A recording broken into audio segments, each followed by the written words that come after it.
seluruh keberadaan hidup kami di bawah kaki-Mu. Kami tundukkan segala kemuliaan, segala kekuatan kami di bawah kaki-Mu. Dan biarlah Engkau yang berbicara seperti hamba-Mu mendengar. Biarlah seperti apa yang firman-Mu katakan. Biarlah kami sanggup mendengarkan apa yang sedang Roh katakan kepada jemaat. Biarlah itu yang kami punya, Tuhan. Telinga kami sanggup mendengar, hati kami siap menerima, sehingga setiap apapun yang Kau sampaikan, kami bawa itu menjadi sebuah benih kerajaan yang akan terus bertumbuh, berbuah, dan menghasilkan, bermultiplikasi dalam kehidupan kami dengan begitu luar biasa. Hari ini kami tundukkan segala kemegahan kami di bawah tangan-Mu, di bawah tangan-Mu yang kuat, sehingga Engkaulah yang berkuasa, Engkaulah yang berdaulat atas setiap kehidupan kami. Hari ini izinkan bahasa yang hamba-Mu sampaikan menjadi bahasa yang mudah dimengerti, sanggup untuk diterima, sehingga semua orang bisa menangkapnya. Bapa, kami janjikan segala kemuliaan, pujian, hormat hanya bagi nama-Mu. Dalam nama Yesus, semua yang percaya katakan amin, amin, amin. Boleh tepuk tangan dulu buat Tuhan. Bapak Ibu, perkenalkan, ada peribahasa bilang nggak kenal maka nggak sayang, gitu. Oke. Saya akan sampaikan dalam waktu 30 menit. Bapak Ibu tolong perhatikan ke depan, dan apa yang saya sampaikan saya percaya ini pesan Tuhan buat setiap kita. Amin. Amin. Yang setuju dengan saya ngomong amin. Amin. Oke, saya beri judul khotbah hari ini adalah kemuliaan akan datang pada siapa saja yang siap ditugaskan. Saya ulangi sekali lagi, kemuliaan hanya akan datang pada siapa yang siap ditugaskan. Kita buka Yesaya 42. Ada yang bawa kita bawa kan? Kalau nggak bawa bertobatlah, amin. Yesaya 42 ayat ke-9. Hal-hal yang baru hendak kunyatakan. Sebelum hal-hal itu muncul, aku mengabarkannya kepadamu. Nah, hal-hal yang baru hendak kunyatakan. Sebelum hal-hal itu muncul, aku mengabarkannya kepadamu. Jadi ini cara kerjanya Tuhan, Bapak Ibu. Sebelum Tuhan melakukan segala sesuatu, Dia akan mengungkapkannya dalam kehidupan kita. Amin. Itulah alasannya, makanya setiap umat Tuhan, ketika kita ada di zaman perjanjian baru, kita disebut sebagai imamat yang rajani. Orang perjanjian lama pengen dengar suara Tuhan, harus dengar dari seorang nabi. Betul? Tapi ketika engkau masuk dalam masa perjanjian baru, engkau sekarang bisa punya akses langsung ke tahta kasih karunia Tuhan. Sehingga ketika engkau datang kepada Tuhan, karena engkau memposisikan diri bukan hanya sebagai anak Tuhan, tapi engkau memposisikan diri sebagai friends of God, sahabat Tuhan. Tuhan bilang begini, masakan aku tidak mengungkapkan rahasia hatiku kepada sahabat. Nah, sebenarnya gaya hidup yang diberikan oleh Abraham adalah sebuah pola yang harusnya kita bisa hidupi sekarang ini. Amin. Jadi ketika engkau sekarang diberikan kesempatan untuk bisa menerima Kristus sebagai Tuhan dan Juru Selamatmu, engkau sebenarnya sudah diberikan akses. Apa itu? Bisa mengakses tahta kasih karunia Tuhan langsung. Engkau nggak butuh lagi perwakilan. Halo, amin. Halo, amin. Saya bukan pembicara di depan radio, Bapak Ibu. Saya senang sekali kalau motivator, amin. Jadi harus ada respon, amin. Jadi jangan diam, ngomong kanan kirinya jangan berdiam diri. Ngomong. Oke. Jadi ketika saya bilang amin, berarti kalau setuju, sepakat, ngomong amin, ngomong yes, terserah, amin. Jangan kurang. Oke. Saya pernah khotbah di depan ribuan orang, di 100 orang begini, saya caranya sama, nggak berubah. Kenapa? Karena yang penting adalah bukan jumlahnya, yang penting adalah seberapa banyak orang yang mau respon. Amin. Hidup di matimu dikuasai oleh lidah. Siapa suka menggemakannya akan memakan buahnya. Artinya apa? Kalau kamu suka memperkatakan firman, kalau kamu suka berkata-kata dan sepakat dengan apa yang firman katakan, firman Tuhan bilang, engkau akan memakan buahnya. Artinya apa? Buah dari firman yang saya tahu kehidupan. Amin. Yang saya tahu buah dari kehidupan apa? Kehidupan yang berkelimpahan. Nah, itu yang akan kau nikmati setiap hari. Amin. Nah, kemuliaan akan datang pada siapa saja yang siap ditugaskan. Artinya begini, kalau Tuhan ingin melakukan segala sesuatu di musim ini, Tuhan akan kasih tahu kepada hamba-hamba Tuhan, kepada orang-orang, setiap orang percaya yang siap apa? Yang siap mengakses langsung ke tahta kasih karunia Tuhan. Engkau sudah diberikan keberanian, engkau sudah diberikan akses, tidak ada lagi perwakilan. Engkau sekarang bisa masuk setiap pagi ketika kamu doa. Setiap pagi saya berdoa, saya mulai berdoa sekitar jam 4 pagi. Saya langsung akses ke tahta Tuhan. Saya selalu pastikan, Tuhan, apa yang kau mau lakukan buatku hari ini. Saya dapatkan itu. Kenapa? Karena setiap kali saya dapatkan, Tuhan mengungkapkan rahasia hatinya. Nah, rahasia hati itu bicara tentang apa? Bicara tentang segala sesuatu yang Tuhan mau lakukan.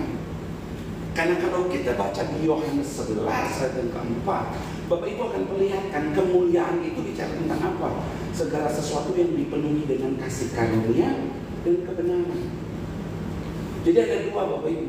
Kalau Tuhan bilang aku akan memenuhi engkau dengan kemuliaanku, itu artinya Tuhan ingin memenuhi engkau dengan apa? Dengan kasih karunia. Yang kedua adalah dengan kebenaran. Makanya saya percaya begini, orang yang kenal Tuhan akan tahu kebenaran apa yang ada di dalam diri. Amin. Orang yang kenal Tuhannya akan tetap bertindak. Dan yang 11 bilang begini, dan tetap kuat. Ngomong sama saya, kuat. Ngomong sama saya, kuat. Jadi Tuhan ingin engkau tetap kuat. Nah, firman Tuhan berkata bahwa engkau sekarang punya akses. Engkau sekarang bisa datang ke tahta Tuhan dan engkau bisa akses setiap apapun. Dan ketika engkau masuk dalam hadirat Tuhan, masuk dalam tahta kasih karunia Tuhan, Tuhan akan ungkapkan rahasia-rahasia. Makanya saya percaya begini, kalau Tuhan melakukan sesuatu buat Indonesia, pertama-tama Dia akan lakukan buat gerejanya. Amin. Saya ulangi sekali lagi, kalau Tuhan mau lakukan perubahan atas Indonesia, Dia akan lakukan pertama kali lewat mana? Gerejanya. Siapa itu gerejanya? Siapa itu gerejanya? Saya aja. Bapak Ibu. Kita.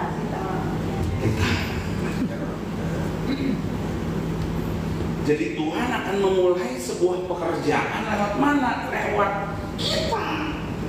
Karena Tuhan berkata di Kolose 1 bilang begini, Kristus ada di tengah-tengah kamu. Artinya apa? Kristus sekarang memutuskan untuk tidak lagi hidup dalam sebuah ritualistik belaka, tapi Tuhan mau hidup di tengah-tengah kamu. Di tengah-tengah kita berjemaat, di tengah-tengah kita hidup sebagai perwakilan di atas muka bumi ini, Tuhan berketetapan, aku mau hidup di dalamnya. Makanya Tuhan bilang begini, kalau Dia hidup di tengah-tengahmu, itulah yang akan menjadi dasar buat kamu mengharapkan kemuliaan. Kolose 1:23. Betul? Kristus ada di tengah-tengah kamu. Nah, kalau Kristus berdiam di tengah-tengah kamu, maka engkau akan bisa mengharapkan kemuliaan. Artinya apa? Artinya sekarang di tengah-tengah jemaat, engkau bisa mengharapkan kebenaran. Yang kedua, engkau bisa mengharapkan kasih karunia. Kenapa banyak jemaat kali ini pecah? Kenapa banyak perselisihan, salah sangka di gereja? Halo? Di sini nggak ada, amin? Amin. Nggak ada ya? Nggak ada yang ngaku gitu ya. Kenapa banyak perselisihan, banyak konflik, nggak bisa pernah selesai? Kenapa? Karena Kristus tidak diizinkan berdiam di tengah-tengah jemaat. Halo?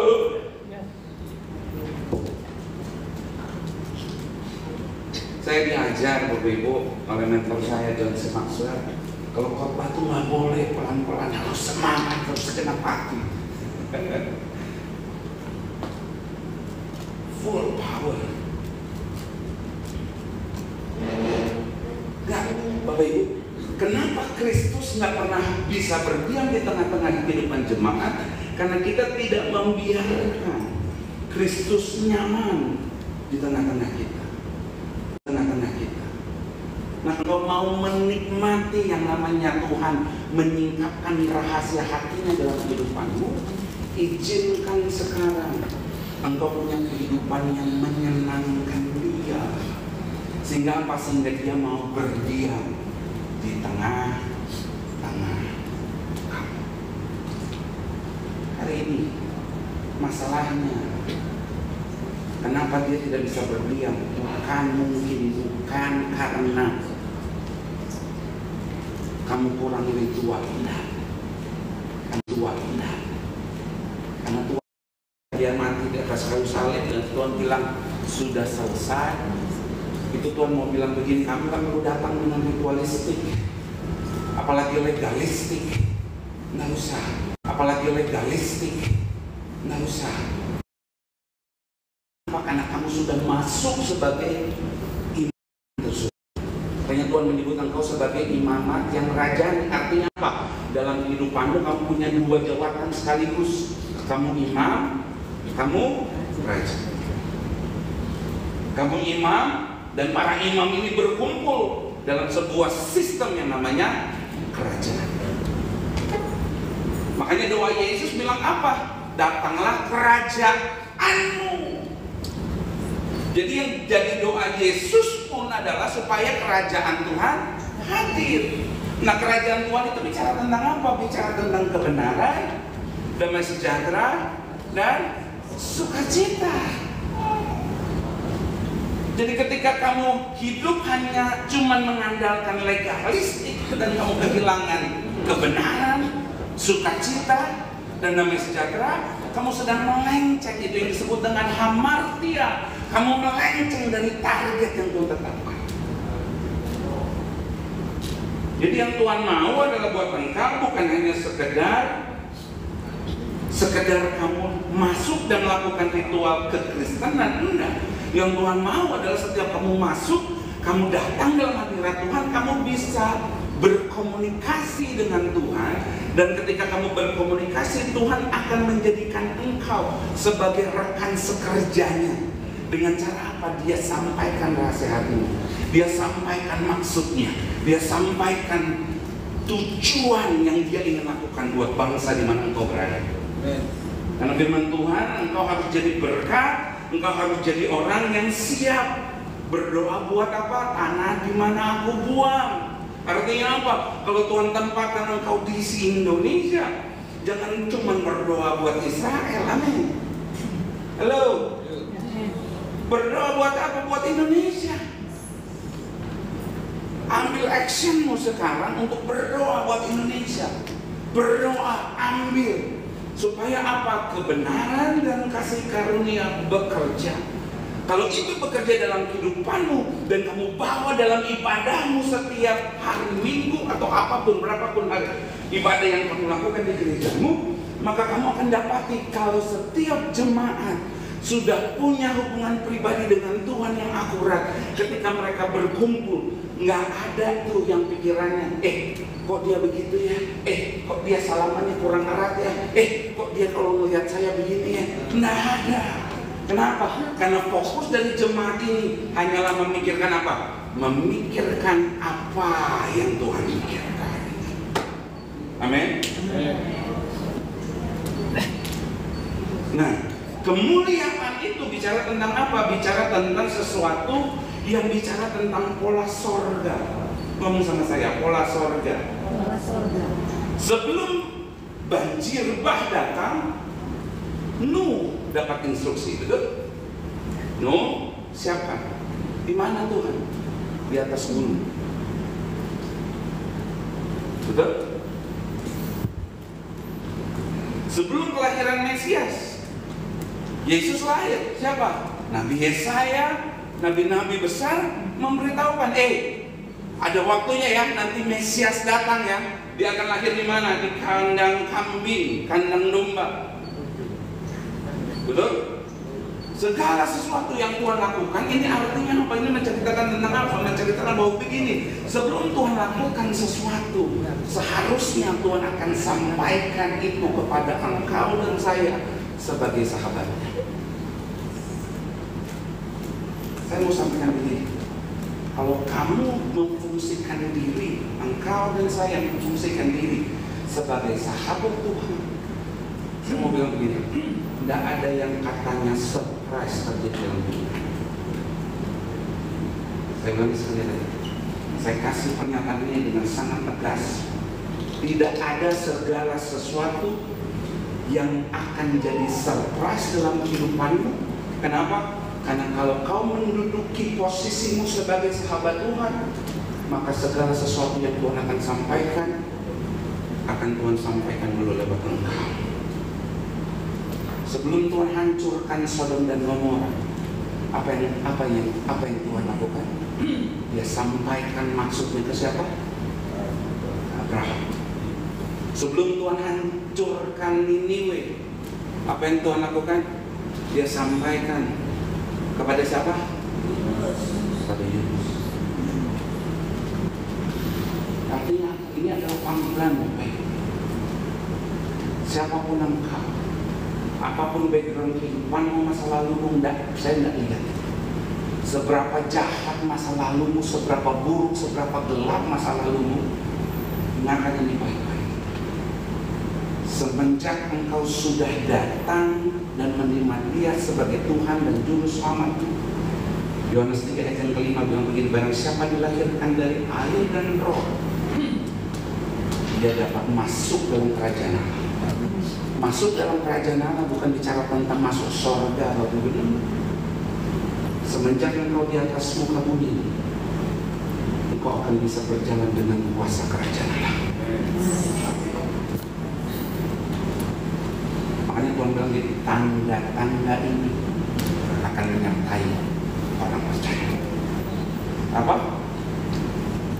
Kalau ada orang kerasukan, kamu akan lari terbirit-birit, betul? Kalau ada orang sakit, kamu lari aja, cuma beli buah dan kasih buahnya dan bilang Tuhan berkati, betul?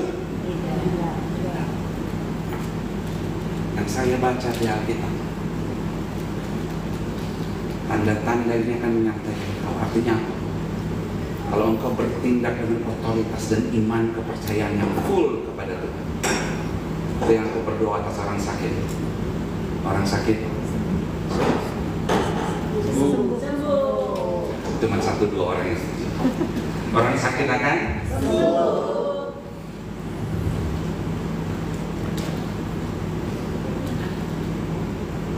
Ketika ada orang yang harus dengan terpaksa memberikan racun maut untuk engkau ini,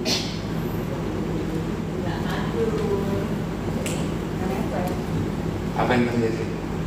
Tidak maju. Cuma 1 orang. Yang percaya cuma 1 orang. Apa yang terjadi? Tidak ada yang sanggup mengenai engkau. Amin. Saya pernah Bapak Ibu, saya sedang khotbah di daerah Temanggung. Saya tengah lagi khotbah. Saya lagi khotbah, ada KKR tengah minggu. Saya sedang khotbah di situ. Tiba-tiba di tengah saya khotbah ada orang tiba-tiba muncul dari belakang terus dia bilang begini, Pak, kalau Tuhan yang Bapak sampaikan itu benar, saya mau buktikan Tuhan Bapak itu berkuasa. Di tengah-tengah waktu dia tiba-tiba berteriak seperti itu, saya berhenti dan saya bilang, silakan Pak, Bapak silakan lakukan apapun yang Bapak mau lakukan, serang saya. Dia melakukan ajian-ajian dan lain sebagainya. Dan apa yang terjadi?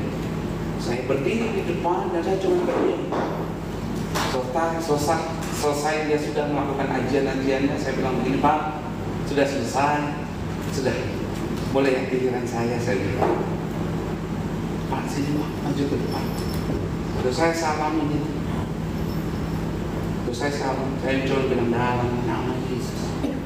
Setelah saya selesai salam, senang sekali Bapak Ibu. Dalam Tuhan gak perlu ngotot, amin. Amin.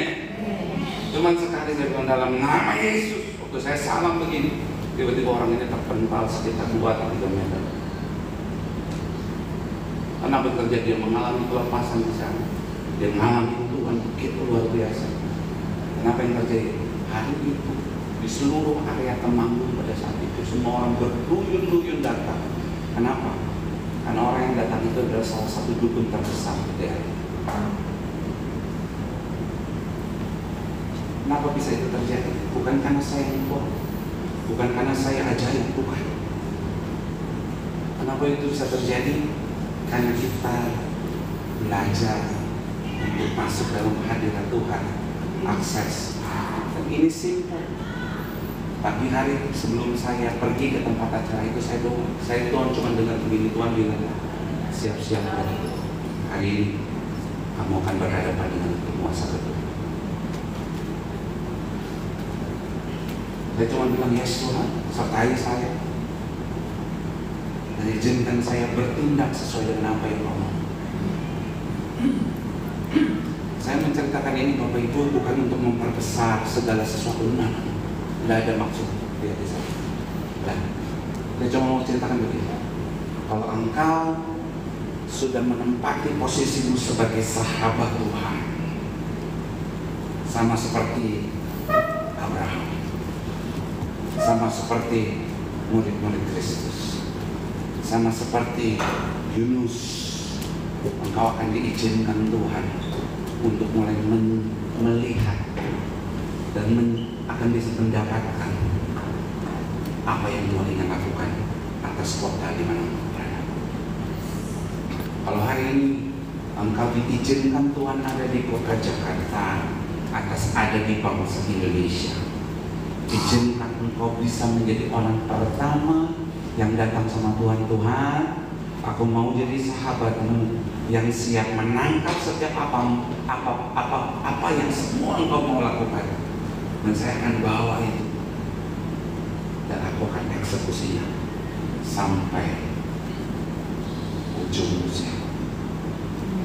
Amin. Amin. Karena hanya orang-orang yang siap. Artinya apa siap di sini? Bahasa aslinya adalah memposisikan diri secara akurat.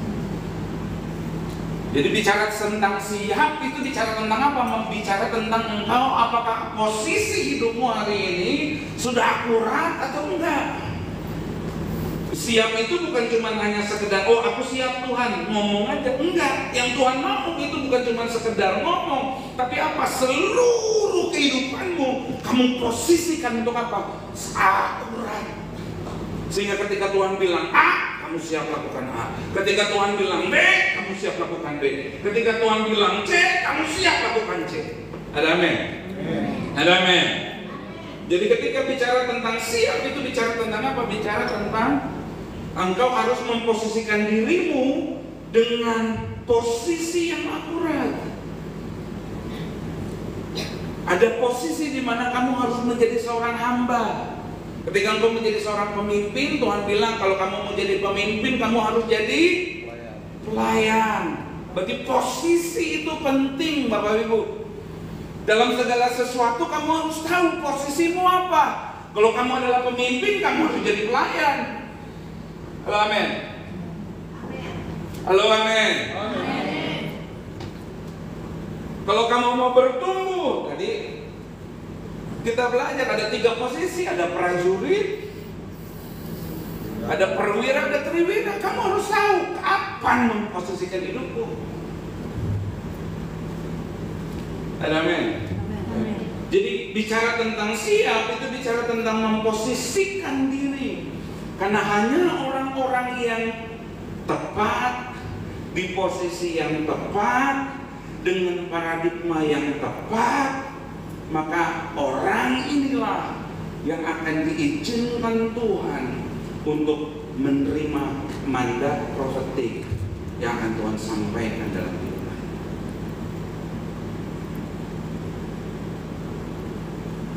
Ada 3 kata kunci yang ingin saya sampaikan.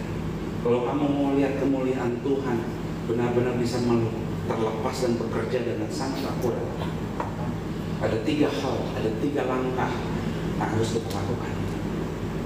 Saya mulai dengan cepat. 1, redefinisi. Definisikan ulang setiap pemahaman dan paradigma yang kamu punya. Jangan-jangan kenapa Tuhan gak bisa lakukan segala sesuatu dalam kehidupanmu yang sangat besar? Kita percaya Allah adalah Allah unlimited, betul? Tapi kenapa Tuhan gak pernah bisa bawa terobosan dalam kehidupanmu? Mungkin ada paradigma yang salah. Inilah waktunya kamu bangun paradigmamu sesuai dengan pola surga. Dan firman Tuhan, janganlah kamu menjadi serupa dengan banyak gereja bikin ibadah niru dunia, betul? Bilangnya relevan, betul? Pernah dengar itu? Oh, gereja harus relevan, betul? Ada di Alkitab relevan? Tuhan bilang jangan serupa. Kita buat segala sesuatu menyerupai dunia, cara-cara dunia. Akhirnya apa? Nggak ada dampak apapun yang dihasilkan. Redefinisi. Jangan-jangan Tuhan nggak bisa bawa keluar kamu dari jurang kesulitan ekonomimu bukan karena Tuhan kurang baik, bukan. Tapi mungkin karena ada paradigmamu yang salah tentang mengelola keuangan. Halo, amin. Ada paradigmamu mungkin yang kurang akurat, yang Tuhan ingin kamu sekarang akuratlah. Belajar dari firman, karena kalau kamu bilang kau adalah Kristen, kamu harus jadikan firman sebagai apa? Satu-satunya pelita hidupmu yang menuntun kehidupanmu, menuntun bagaimana cara kau bertindak dan berperilaku.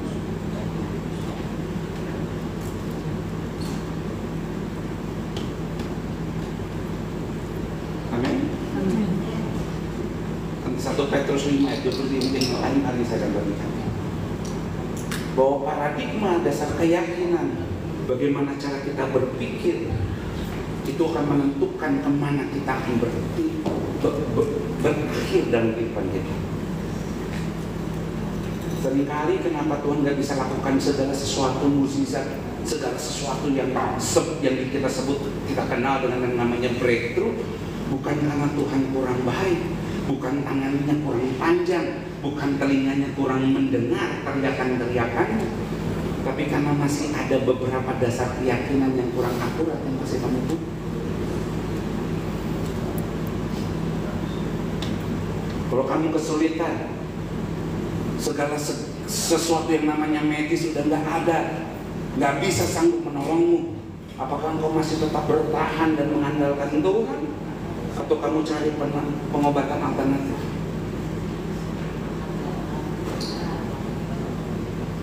Halo?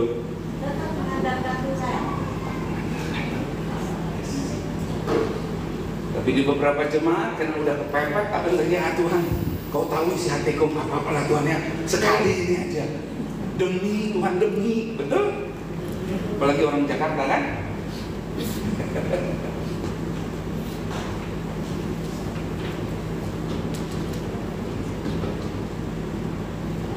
Gak ada di sini, amin? Amin? Amin yang yakin gitu. Amin? Amin. Good. Yang kedua, redefinisi. Tadi pertama redefinisi, yang kedua reposisi. Posisikan ulang kehidupanmu. Kalau kamu saat ini, kamu tahu kamu ada di bawah hukum anugerah, jangan posisikan hidupmu di bawah hukum dosa, amin. Posisikan hidupmu di bawah hukum anugerah, di hukum kasih karunia. Kalau kamu jatuh, nggak usah bilang sama Tuhan, Tuhan, aku pasti benci aku, ya nggak usah. Halo, halo. Tuhan bilang begini, aku Allah yang baik. Kalau kamu mau datang sama aku, kamu mau ngaku dosamu, Tuhan bilang begini, aku Allah yang mengampuni engkau, dan bukan hanya sekedar mengampuni. Dia bilang begini, aku akan memutihkan engkau. Artinya apa? Datang aja sama Tuhan. Posisikan hidupmu dengan posisi yang akurat. Posisikan segala sesuatu sesuai dengan pola Tuhan. Yang ketiga, terakhir, saya tutup. Restrukturisasi kehidupan. Struktur ulang kehidupanmu supaya apa yang kamu mau, apa yang kamu bangun. Struktur ini bicara tentang apa? Kamu harus bermula dengan apa? Bikin blueprint. Sama seperti mau bikin rumah. Sebelum mau bikin rumah, kamu harus bikin apa dulu? Blueprint, betul? Dari blueprint, rancang bangun, kamu baru menentukan, oh ini butuh ini butuh ini butuh ini butuh ini, betul? Nah sama. Restrukturisasi itu bicara tentang apa? Jadikan firman dan Roh Kudus menjadi rancang bangun kehidupan. Amin.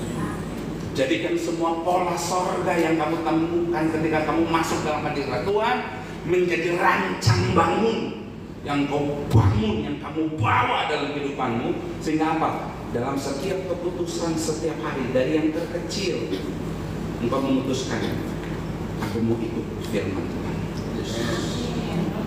Salah satu, saya kasih satu. Salah satu rancang bangun seorang pemimpin harus punya growing mindset.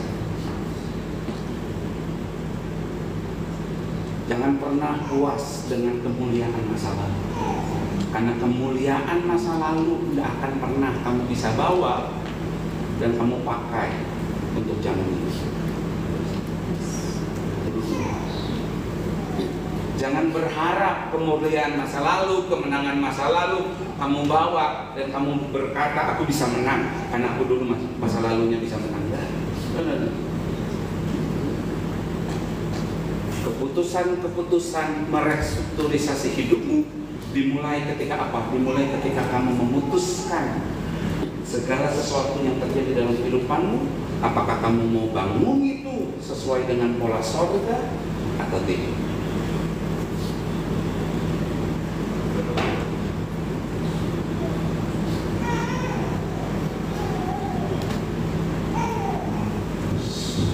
Pertanyaan terakhir, dengan rendah hati saya mau nanya, orang Kristen boleh marah enggak? Boleh.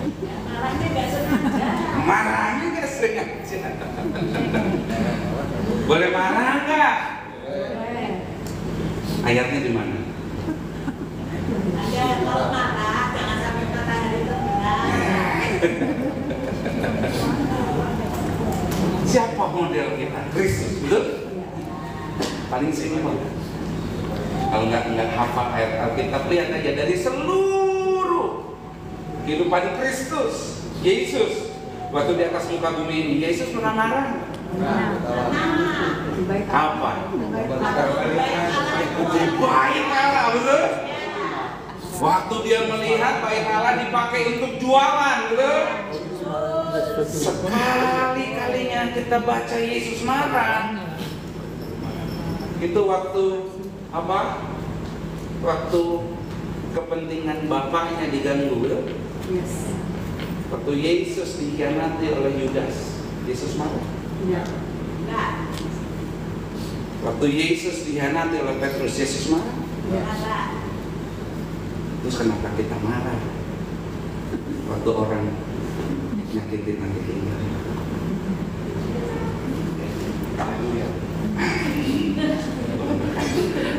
Saya tutup di sini. Oke. Untuk berdiri, saya mau berdoa. Bapak bersyukur, kami berterima kasih. Hari ini izinkan kami melihat segala sesuatu sesuai dengan pola-Mu, Tuhan.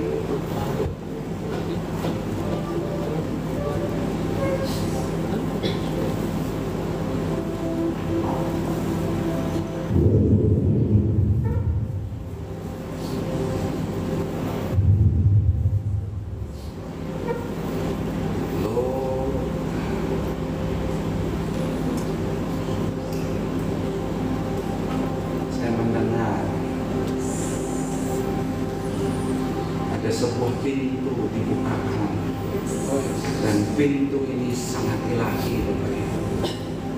Saya mendengar Tuhan sedang mau bilang begini, aku sedang sediakan musim yang baru buat engkau. Amin. Dan musim ini adalah musim di mana engkau akan bisa masuki. Dan ketika engkau memasukinya, kamu akan bisa melihat ada banyak hal yang dulu engkau bilang nggak mungkin ini bisa terjadi, dan tiba-tiba itu akan terjadi dalam kehidupanmu. Amin. Saya melihat pintu ini terbuka dengan sangat luar biasa. Dan Tuhan mau bilang begini sama engkau dan saya, hai anakku, masuki pintu itu, karena pintu ini akan menjadi pintu di mana ketika kegelapan, kekelaman memenuhi atas seluruh Indonesia, tapi engkau yang mengandalkan Tuhan, kau akan menikmati penyertaan.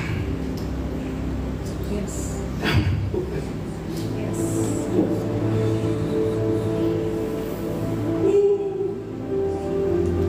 Jesus. Oh my God, my God. Jesus, Lord. Mari kabo singkati makadidahama. Roma masikaralahaba tungka inhampu sokonang kadidahai. Kunaham bika rina namang kunahan nasi. Aku akan membangkitkan sekumpulan pasukan-pasukan. Dia akan bertindak dengan kuat karena mereka mengenal Tuhannya. Aku, kata Tuhan, akulah yang akan memunculkan segala sesuatunya dan akan membawa sekumpulan orang ini menikmati penyertaan dan pengenalan akan Tuhan dalam kehidupannya. Apa yang membuat engkau jatuh di masa lalu tidak akan lagi membuat engkau jatuh. Kenapa? Karena ada anugerah yang Tuhan berikan buat engkau sekarang. Terima sekarang, terima sekarang, terima sekarang. Shekaralalah apakah soto rina nana masuk nahaya karahaka. Oh, Jesus, Jesus, Jesus, Lord. Setiap engkau mengangkat kedua tanganmu, jangan lewatkan ini divine moment yang Tuhan berikan buat engkau. Hari ini, terima anugerah itu, terima anugerah itu, terima anugerah itu. Anugerah yang menguatkan engkau, menguatkan engkau, menguatkan engkau. Sekarang, dalam nama Yesus, terima, terima, terima, terima di tempat di mana engkau berdiri. Terima sekarang, terima sekarang. Wow, dalam nama Yesus, dalam nama Yesus, dalam nama Yesus. Terobosan demi terobosan yang perlu kau dapatkan, yang sudah bertahun-tahun kau sudah doakan, kau minta sama Tuhan. Terima sekarang, terima sekarang dalam nama Yesus. Ada orang yang sudah berdoa bertahun-tahun untuk mendapatkan keturunan. Terima sekarang jawaban doa buat engkau dalam nama Yesus Tuhan, dalam nama Yesus Tuhan. Oh, ada yang sudah berdoa buat keluarganya, pertobatan buat keluarga. Dengarkan yang baik-baik. Tuhan menjamah engkau, memberikan jaminannya di tanganmu hari ini, dan lewat tanganmu engkau akan mulai melakukan banyak mukjizat. Ketika engkau berdoa atas orang sakit akan sembuh. Ketika engkau berdoa atas orang-orang kerasukan, orang-orang itu akan benar-benar merdeka. Dalam nama Yesus Tuhan, dalam nama Yesus Tuhan. Oh Jesus, Jesus, kuduslah engkau, sebab aku kudus, kata Tuhan. Satu hal yang kau jaga di musim yang baru ini, pastikan engkau jaga kekudusan, jaga kehidupanmu sedemikian rupa, sehingga kau bisa melihat perkenanan Tuhan selalu ada di atasmu. Dalam nama Yesus, dalam nama Yesus.